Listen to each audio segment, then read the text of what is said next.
جڑی سمجھن یہ ہے بھئی جڑا عام تصور ہے نا ساری رات جاگو پانی جڑا ٹباں پا کے اپنے نے چھٹے پاؤں دے کوئی اتنے چاہ پیندے کوئی یہ لوڑ نہیں صرف تہجد پڑھنی اے سن لو 100 اگے آنگویں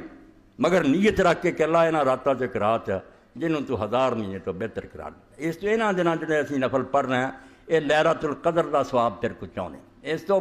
تدے ابن مسعود رضی اللہ عنہ فرماؤندے میں یقم الحول یسب لیلۃ القدر جڑا سارا سال تہجد پڑھدا انہوں لیلۃ القدر لب جاندی وچ کو رات اس تو صرف تہجد ہی پڑھنی ہے یہ تو زیادہ کوئی اور پڑھ سکتا تو بسم اللہ ایڈے اوکھے ہونے کی لوڑ نہیں سو لو بشک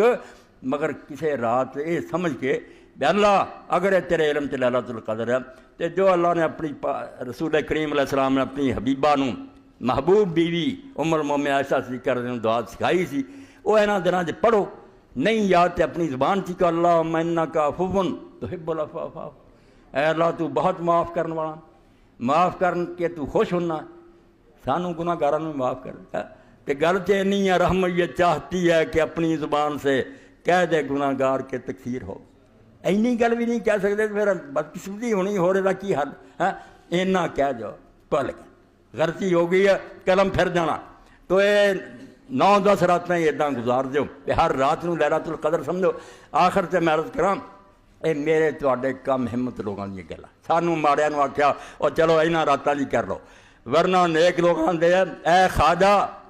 چنی پرسی دا شب قدر نشانی اب پڑے مانسا لیلۃ القدر دی کیڑیاں نشانیاں لبدا پھردا ہر شب قدر است اگر قدر بدانی جے عمر دی قدر دا تینوں پتہ ہوئے ہر رات جڑی گزر رہی ہو لیلۃ القدر ہی گزر رہی وہ تھوڑی قدر والی رات جدو مل پیا راتاں دا ادوں پتہ لگنا بھئی دوجیاں راتاں بھی لیلۃ القدر قدر والیاں بدقسمتی اسی ایویں گزارتیاں جس رات ہی کوئی کھڑا ہو گیا سمجھا اللہ دے دے وہ لیے وہ لیلۃ القدر ساری رات اسے آس بہ رہنا کہ اللہ فضل چاہنا اللہ دے انعام بڑے بڑے نیت ہونی چاہیے تو رات لبے نہ لبے اس نیت نہ اسی دعاواں کرتے رہن تو انشاءاللہ جو مراد سی پوری ہو جائے